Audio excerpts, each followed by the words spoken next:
Sa isang liblib na baryo, sa paanan ng bundok ng Sierra Madre, nakatira si Tatang Isko, isang dating kilalang sabungero sa kanilang lugar.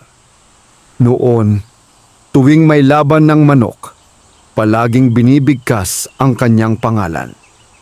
Ang kanyang alagang manok ay kinatatakutan, malakas, matibay, at tila may sariling isip sa laban. Ngunit ang lahat ng iyon ay bahagi na lamang ng alaala. Ngayon, si Tatang Isko ay isa ng dukha, nakatira sa isang barong-barong na gawa sa pinagtagpi-tagping yero at kahoy. Kapag umuulan, ang bubong ay tumutulo. Kapag tirik ang araw, ang loob ng bahay ay parang pugon. Wala na rin siyang asawa. Iniwan siya ng panahon at kahirapan. At wala ring anak na mag-aalaga sa kanya sa kanyang pagtanda. Isang umaga, habang unti-unting sumisikat ang araw, marahang bumangon si Tatang Isko mula sa kanyang banig. Masakit ang kanyang likod at nanginginig ang kanyang mga tuhod. Lumapit siya sa maliit na kulungan ng manok sa gilid ng kanyang bahay. "Pasensya na kayo mga alaga ko," mahina niyang sambit. Habang binibigyan sila ng kaunting mais, iyon na lamang ang natitira niyang pagkain para sa araw na iyon.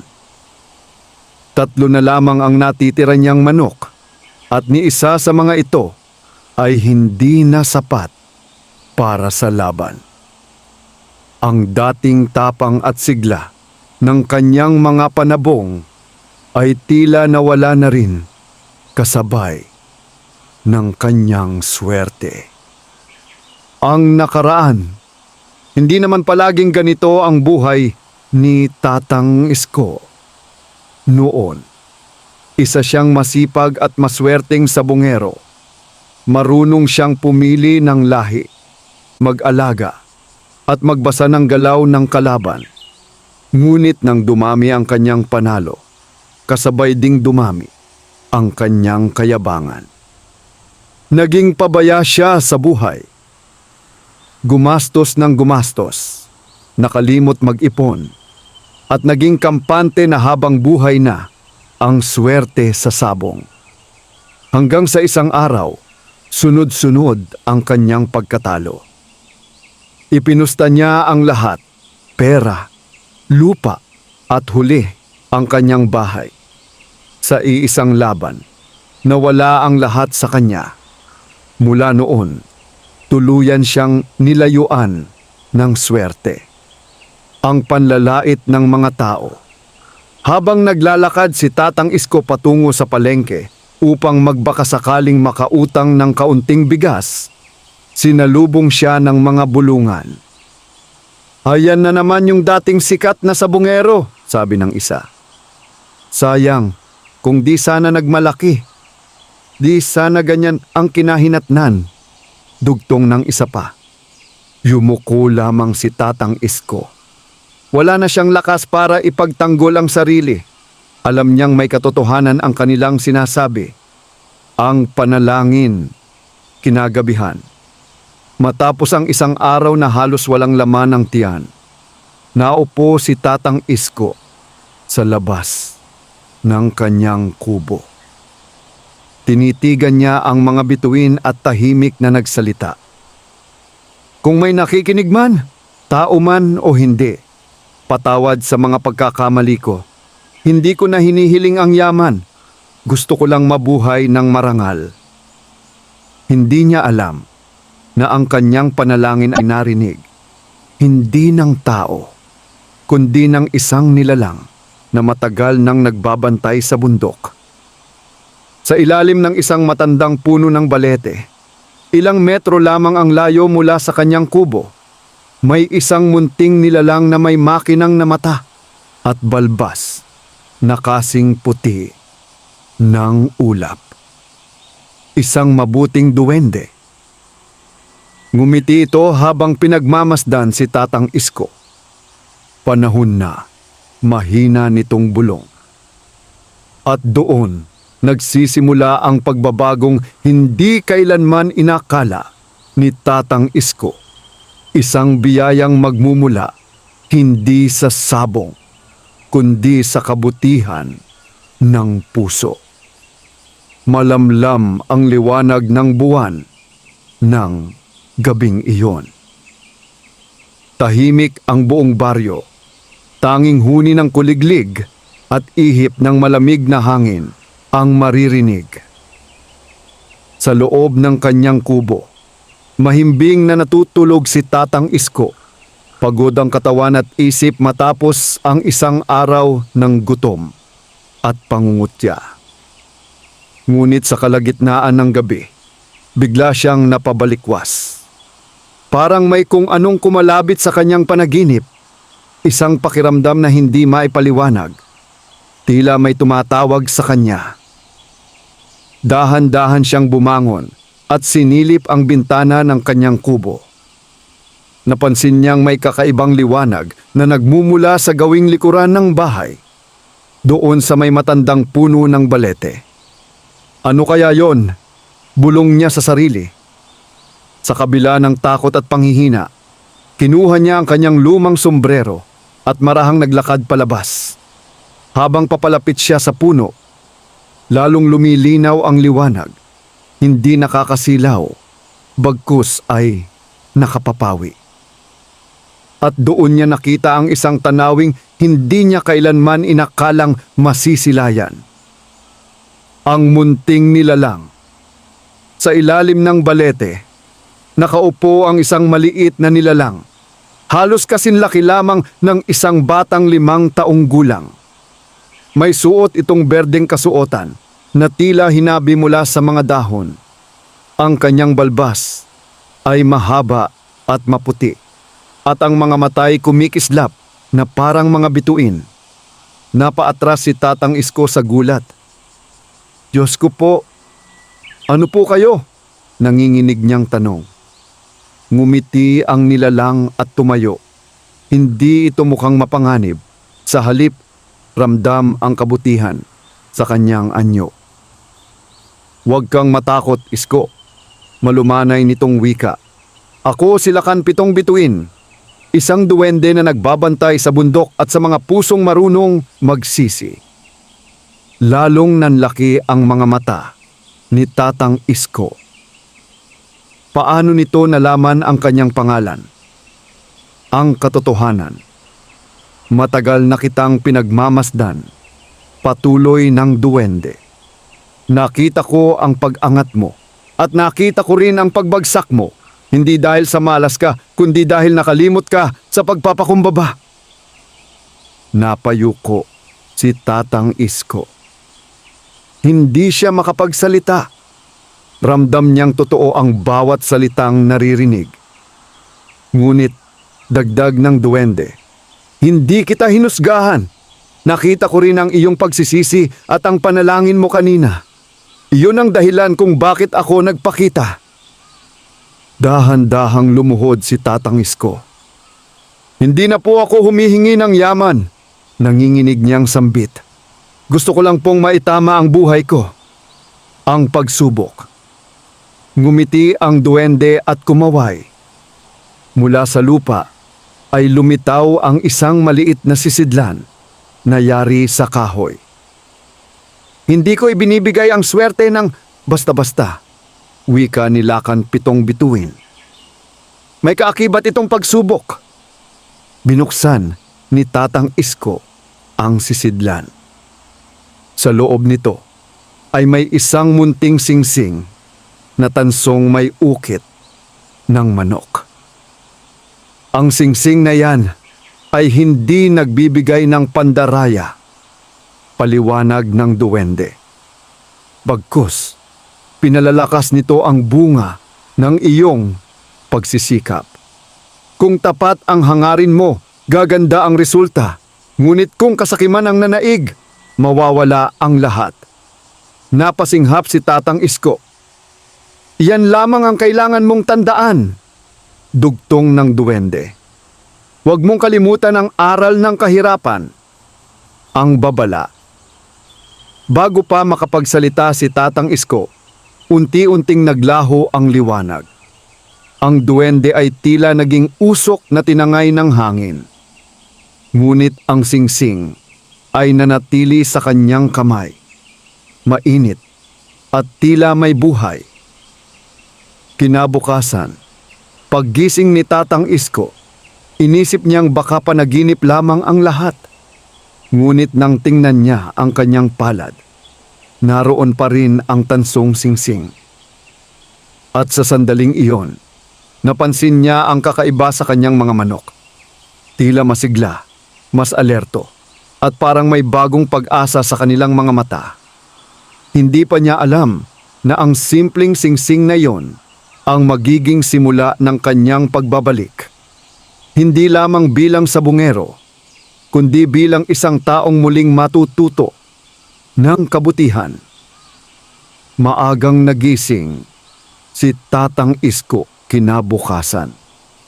Hindi dahil sa gutom o kirot ng katawan, kundi dahil sa kakaibang siglang bumabalot sa kanyang dibdib. Mula nang magpakita ang duwende, tila may bagong lakas ang kanyang katawan at pag-asa ang kanyang isipan. Agad siyang tumungo sa kulungan ng manok. Aba, bulalas niya. Ang 3 niyang manok na dati payat at tamad ay ngayoy masigla at alerto. Matingkad ang pula ng palong, matalas ang tingin at matibay ang tindig. Isa sa mga ito, isang itim na may bahid na pula sa pakpak, ang labis na kapansin-pansin. Ikaw na siguro ang natira kong pag-asa, bulong niya habang hinahaplos ang balahibo nito. Ang unang hakbang. Naalala ni Tatang Isko ang sinabi ng duwende. Hindi ito pandaraya. Pinalalakas lamang nito ang bunga ng iyong pagsisikap. Kaya sa halip na magmadali, nag-alaga siyang mabuti. Gumising siya ng mas maaga upang linisin ang kulungan, maghanap ng tamang pagkain sa bukid, at tiyaking maayos ang kalagayan ng kanyang mga alaga. 3 araw niyang inalagaan ang itim na manok na pinangalanan niyang Kidlat. Ngunit may isang problema. Wala siyang pera para ipanglaban. Ang tukso. Isang hapon, dumaan sa kanyang kubo si Berto, isang kilalang sabungero sa Karatig Baryo na minsan na ring nakalaban ni Tatang Isko. "O Isko," malakas nitong bati. "Balita ako, may natira ka pang manok. Baka gusto mong ipusta, isang laban lang, may utang ako sa'yo." Saglit na natigilan si Tatang Isko. Isang laban, isang tsansa, isang pagkakamali. Naalala niya ang babala ng duwende. "Berto," mahinahon niyang sagot, "kung papasok ako gusto kong patas at malinis." Napangisi si Berto. Sabong to pare, swertehan. Ngunit hindi na ang dating Tatang Isko ang kaharap niya. "Kung ganon," sagot ni Tatang Isko, "mas mabuti pang hindi." Iniwan niya si Berto na may pagtataka at bahagyang pagkainis sa mukha.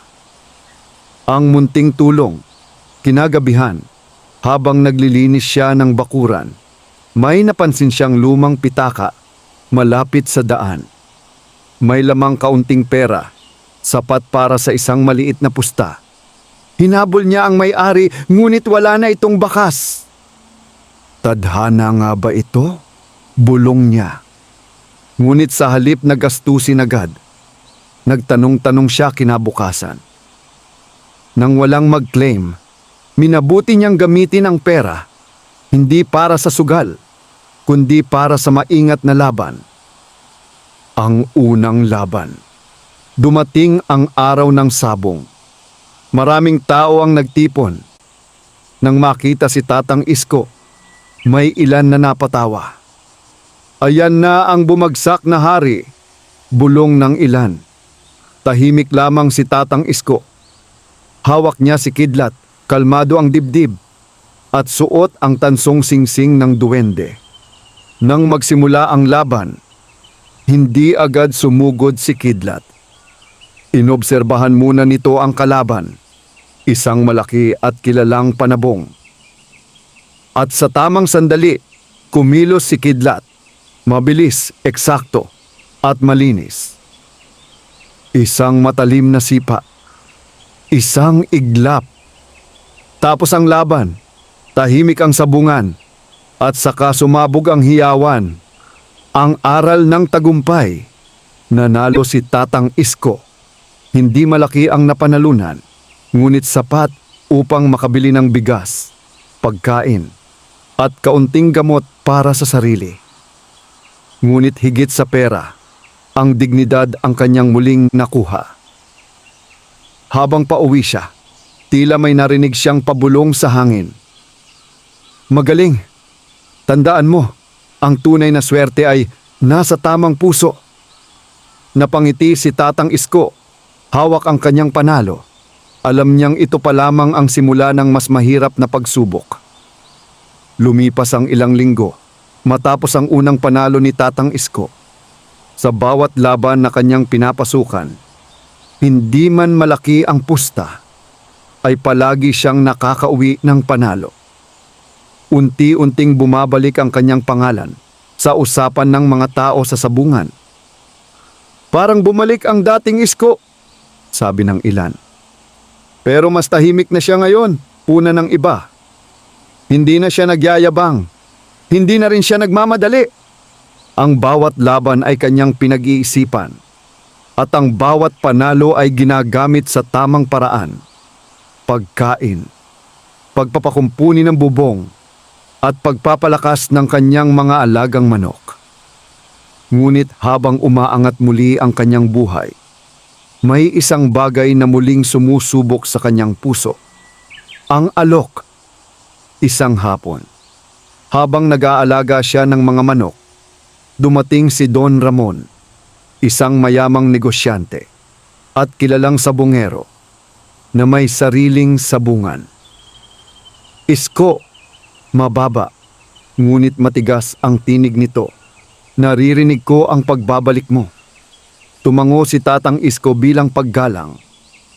Gusto kitang kunin, diretsong sabi ni Don Ramon. Ikaw ang mag-aalaga ng panabong ko, malaki ang bayad.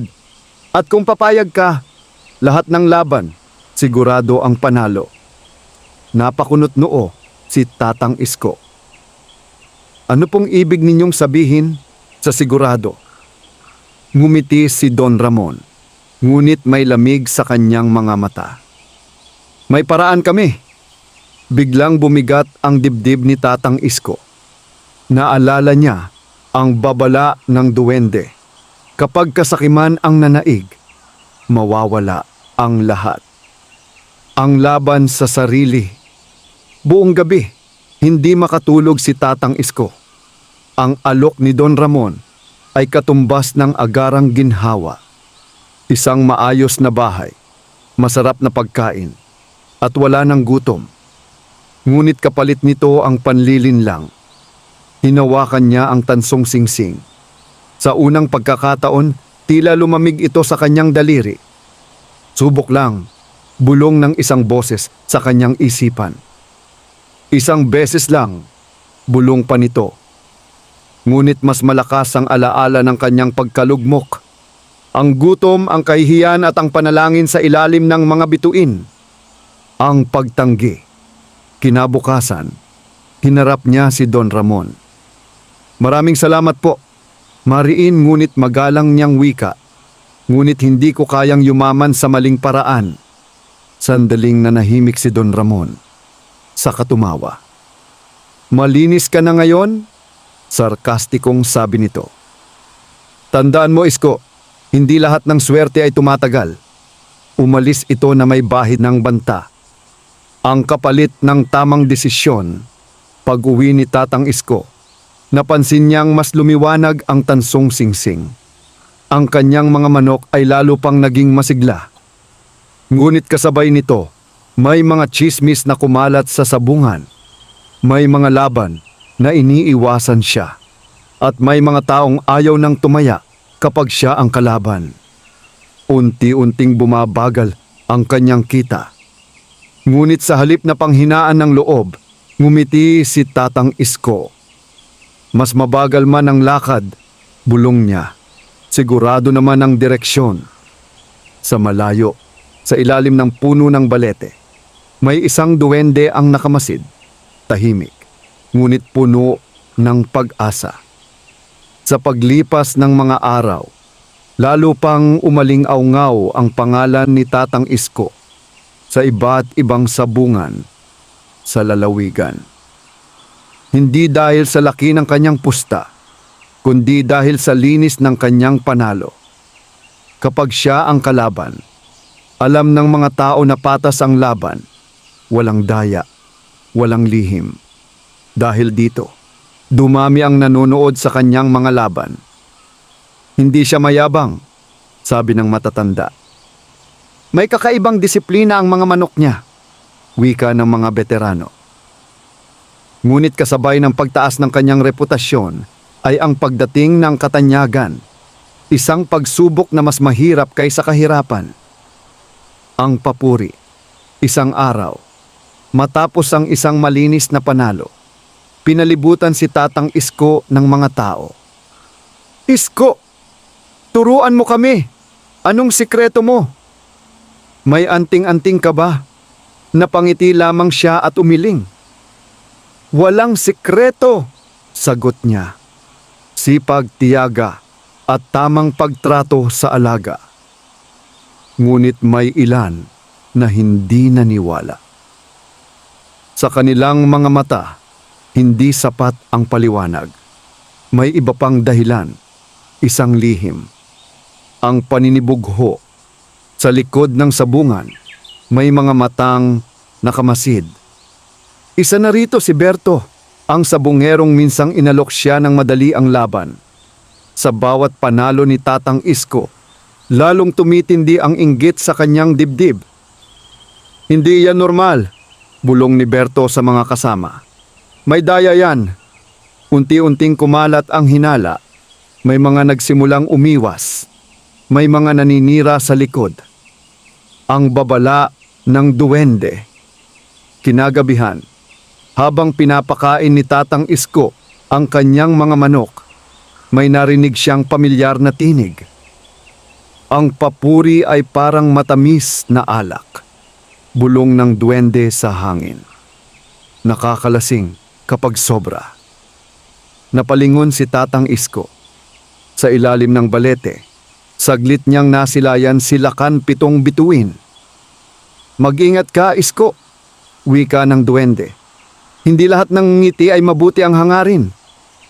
Bago pa siya makapagsalita, naglaho na ang anyo ng duwende. Ang desisyon, kinabukasan, gumawa ng pasya si Tatang Isko. Tumanggi siya sa ilang laban, lalo na sa mga labis ang pusta at sa mga taong kilala sa panlilinlang. Mas pinili niyang magpahinga, magturo sa ilang batang sabungero ng tamang pag-aalaga at tumulong sa mga kapitbahay. Bakit ka tumatanggi sa malalaking laban? Tanong ng isa. Hindi lahat ng panalo ay nasusukat sa pera, sagot niya. Ang tahimik na tagumpay. Dahil sa kanyang pasya, humupa ang tsismis. Ang mga taong may masamang balak ay nawalan ng interes. Ang mga tunay na nagnanais matuto ay nanatili. At sa bawat araw na lumilipas, napapansin ni Tatang Isko na ang kanyang buhay ay hindi lamang gumaganda sa panlabas, kundi lalo ring tumitibay sa loob.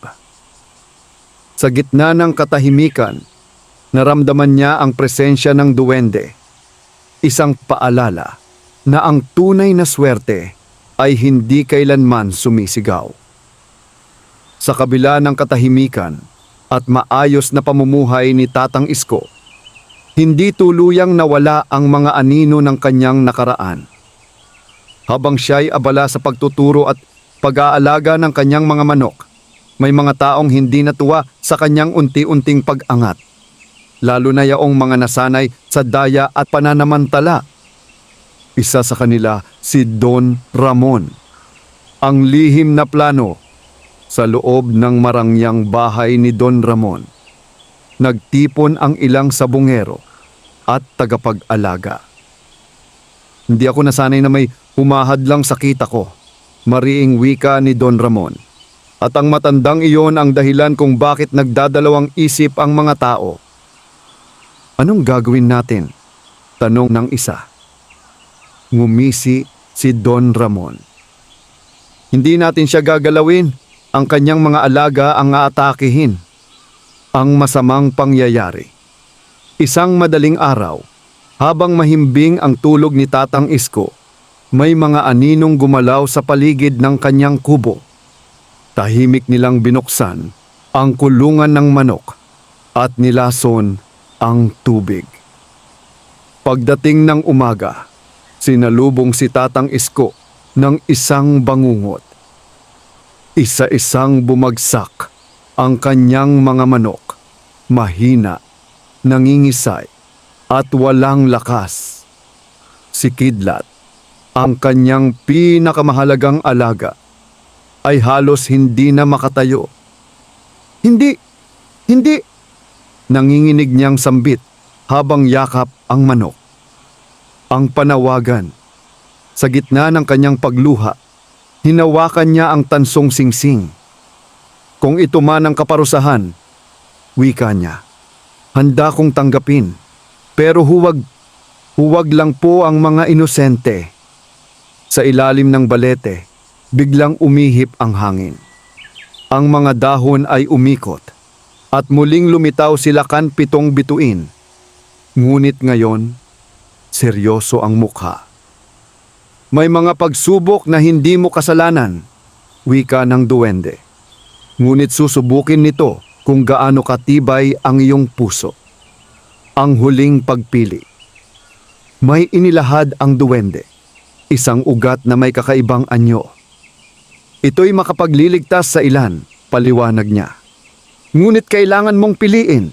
Ililigtas mo ba ang pinakamalakas o ang pinakamarami? Napaluha si Tatang Isko. Kung pipiliin niya si Kidlat, may ilan ang mamamatay. Kung ang karamihan, maaaring mawala ang kanyang pag-asa sa sabungan. Matagal siyang nag-isip. Sa huli, pinili niya ang marami. Inilapat niya ang ugat sa tubig at ipinainom sa mga manok na may pag-asang mabuhay pa. Ang kapalit. Kinaumagahan, karamihan sa mga manok ay gumaling, ngunit si Kidlat ay tuluyang namatay. Tahimik na inilibing ni Tatang Isko ang kanyang pinakamamahal na alaga sa ilalim ng puno ng balete. Salamat sa lahat, bulong niya. Sa sandaling iyon, muling uminit ang tansong singsing. Hindi dahil sa panalo, kundi dahil sa sakripisyo. At sa malayo, napangiti ang duwende. Alam na ang tunay na lakas ni Tatang Isko ay hindi kailanman nasukat sa isang laban. Matapos ang libing ni Kidlat, tila huminto ang oras para kay Tatang Isko. Ilang araw siyang hindi bumaba sa sabungan. Mas pinili niyang manatili sa kanyang kubo, maglinis ng paligid, at ayusin ang kulungan na minsang naging sentro ng kanyang pag-asa. Wala na ang kanyang pinakamalakas na manok. Wala na rin ang dahilan para bumalik agad sa laban. Ngunit sa katahimikang iyon, may bagong binhing unti-unting sisibol. Ang munting manok. Isang umaga, habang nagwawali siya sa ilalim ng puno ng balete, may narinig siyang mahinang tilaok. Mahina, halos di marinig. Lumingon siya at nakita ang isang munting sisiw. Kulay abo na may bahagyang puting batik sa dibdib. Wala itong ina at tila naligaw lamang. "San ka galing, munting kaibigan?" Mahinahon niyang tanong. Maingat niya itong kinuha at dinala sa kulungan. Hindi niya alam kung bakit, ngunit ramdam niyang may espesyal sa munting nilalang. Ang aral ng pagtitiyaga. Sa mga sumunod na araw, Inalagaan ni Tatang Isko ang sisiw na tinawag niyang sibol. Hindi ito kasing lakas ni Kidlat. Madalas itong magkasakit at mabagal lumaki. Ngunit hindi siya nawalan ng tiyaga. Habang pinapakain niya ito, naaalala niya ang sarili. Mahina noon, pinagtatawanan, ngunit patuloy na lumalaban. Hindi lahat ng malakas ay ipinapanganak na malakas. Bulong niya. Ang pagdating ng mga bata, isang hapon, may mga batang lalaki na dumalaw sa kanyang kubo. Mga dati niyang tinuruan. Tatang Isko, sabi ng isa, pwede po ba kaming tumulong maglinis ng kulungan? Napangiti siya sa halip na sabungan. Kaalaman ng kanyang ipinapamana ngayon. Tinuruan niya sila kung paano mag-alaga ng may malasakit. Hindi lang para manalo, kundi para respetuhin ang buhay. Ang balitang kumalat. Samantala, unti-unting kumalat ang balita tungkol sa nangyari sa kanyang mga manok. May mga tao ang naantig sa kanyang katahimikan at pagtitiis. Kung gusto nyo ng tunay na laban, sabi ng ilan, kay Isko kayo. Ang mga sabungan ay muling nagbukas ng pinto para sa kanya, ngunit ngayon may respeto na. Ang tinig ng duwende. Isang gabi, habang pinagmamasdan niya si Sibol na natutulog, narinig niyang muli ang tinig ni Lakan Pitong Bituin. Ang tunay na biyaya, wika ng duwende, ay hindi ibinibigay sa nagmamadali. Salamat, mahinang tugon ni Tatang Isko. Handa na akong magsimula muli kahit mabagal. Sa ilalim ng liwanag ng buwan, ang munting sisiw ay tila bahagyang kumislap ang mata. Isang senyas na ang kwento ni Tatang Isko ay malayo pa sa wakas. Lumipas ang ilang buwan at ang munting sisiw na si Sibol ay unti-unting naging ganap na manok. Hindi ito kasing laki ng mga panabong sa sabungan. Ngunit kapansin-pansin ang kanyang talino at liksi. Tahimik lang si Tatang Isko sa pag-aalaga. Walang pagmamadali, walang pusta sa isip. Tanging malasakit at disiplina. Sa bawat umaga, bago pa sumikat ang araw, pinapalabas niya si Sibol upang tumakbo at mag-ehersisyo. Hindi niya ito pinipilit lumaban. Sa halip, pinakikinggan niya ang galaw at ugali ng manok. Darating din ang oras mo, bulong niya. Ang balitang gumimbal, isang araw. Dumating ang balitang ikinagulat ng buong baryo. Magkakaroon ng malakihang derby sa bayan. Ang pinakamalaking sabungan sa lalawigan. Ang mananalo ay hindi lamang tatanggap ng malaking gantimpala, kundi magkakaroon din ng karangalan at impluwensya sa mundo ng sabong. At ang pangunahing sponsor, walang iba kundi si Don Ramon. Marami ang nagbabala kay Tatang Isko. Huwag ka nang sumali, sabi ng matatanda. Hindi malinis ang palaro, bulong ng iba. Tahimik lamang siyang nakinig. Ang pag-aalinlangan, kinagabihan, naupo si Tatang Isko sa ilalim ng puno ng balete. Hawak niya ang tansong singsing. Ngayon ay bahagya ng kupas. Tila ba papalapit na sa wakas ang bisa nito? Kung ito na ang huling pagsubok, wika niya sa hangin. Gusto kong harapin ito ng tama. Sa kanyang isipan, hindi pera ang mahalaga. Ang nais niya ay ipakita na may puwang pa rin ang katapatan sa isang mundong puno ng daya. Ang pagpapakita ng duwende. Muling nagpakita si Lakan Pitong Bituin, mas malinaw kaysa dati. Isko, wika nito. Ang laban na darating ay hindi lamang laban ng manok. Laban ito ng prinsipyo. Talo man o panalo, sagot ni Tatang Isko. Handa na ako. Ngumiti ang duwende. Kung gayon alalahanin mo, kapag dumating ang sandaling pipili ka sa pagitan ng sarili at iba, doon tunay na susukatin ang puso mo. At sa isang iglap, naglaho ito. Iniwan ang isang pakiramdam ng katahimikan at tapang. Ang pasya, kinabukasan, nagpasiya si Tatang Isko. Isasali niya si Sibol sa derby, hindi para sa yaman, kundi para sa katotohanan. Habang nililinis niya ang kulungan at hinahaplos ang balahibo ni Sibol, napansin niyang ang manok ay hindi natatakot. Tuwid ang tindig, malinaw ang mga mata. Ano man ang mangyari, bulong niya, salamat. Sa malayo, sa anino ng balete, may isang duwendeng nakamasid. Alam na ang susunod na kabanata ang pinakamabigat na pagsubok sa buhay ni Tatang Isko. Dumating ang araw ng malakihang derby. Maaga pa lamang ay puno na ang sabungan. Mga taong mula sa iba't ibang baryo, mayayaman at dukha, veterano at baguhan. Ang ingay ng sigawan at tilaok ng mga manok ay naghahalo sa alikabok at tensyon sa hangin. Tahimik na pumasok si Tatang Isko, bitbit si Sibol. May mga tumingin at napangiti ng may pag-aalinlangan. Yan ba ang ipapalaban niya? Bulong ng ilan. Masyadong maliit, sabi ng iba.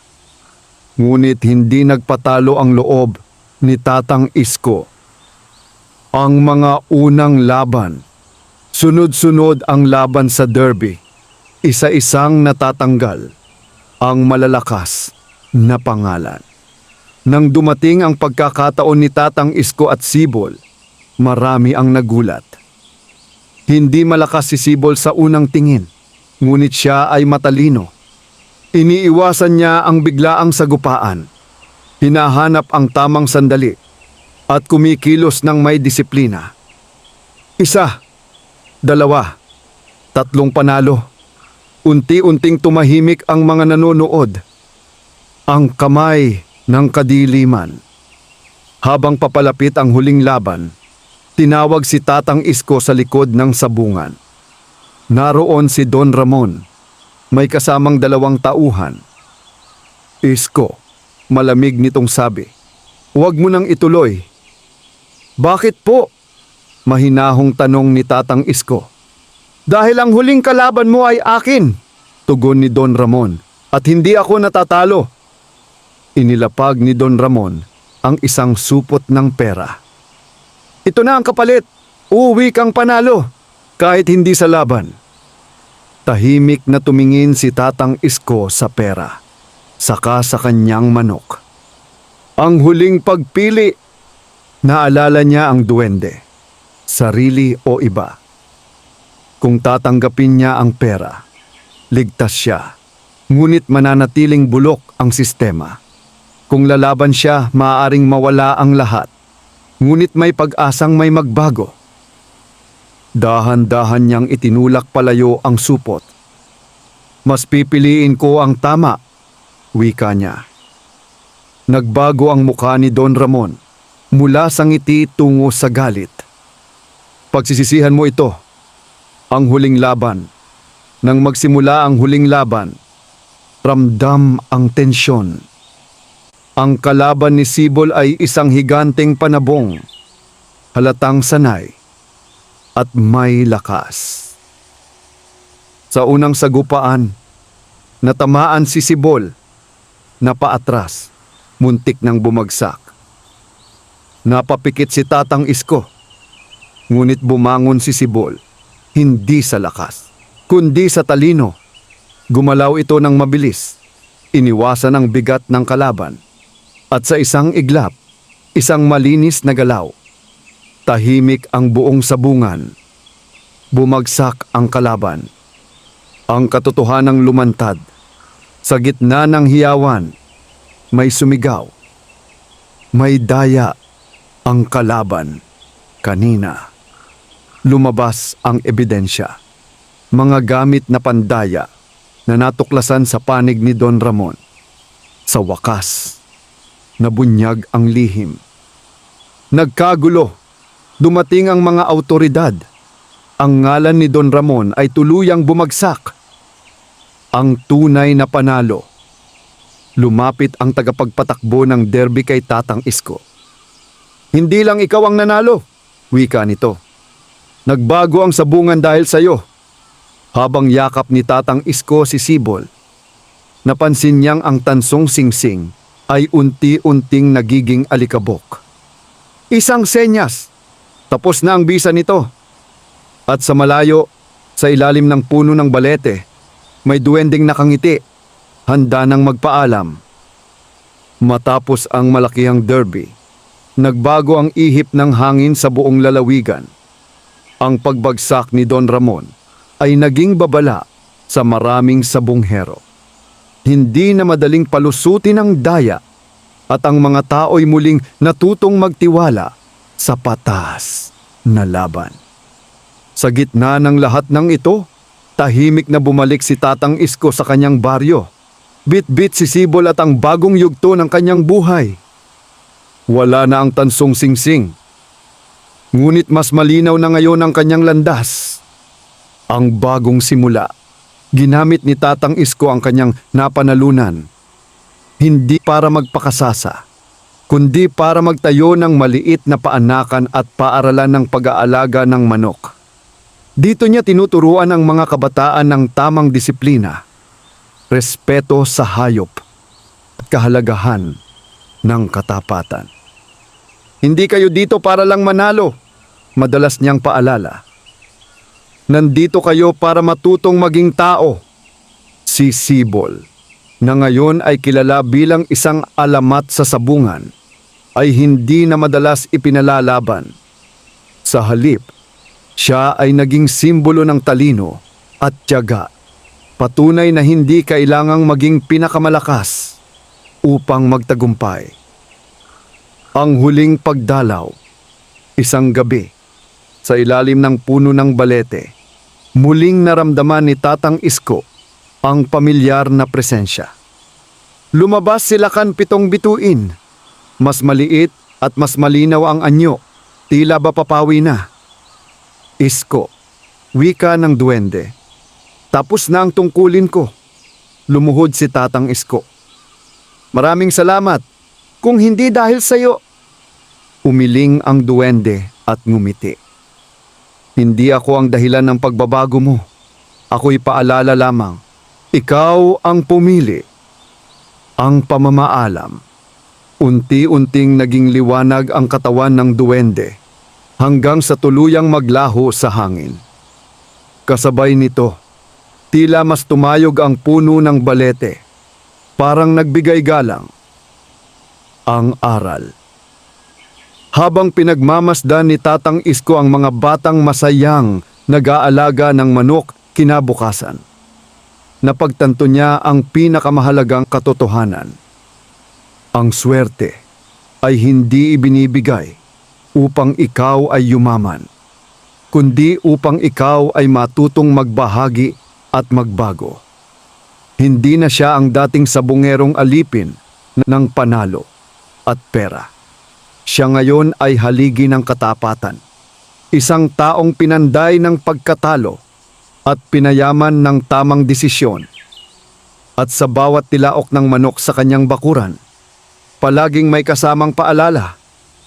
Ang tunay na swerte ay mananatili lamang sa taong marunong magpakumbaba.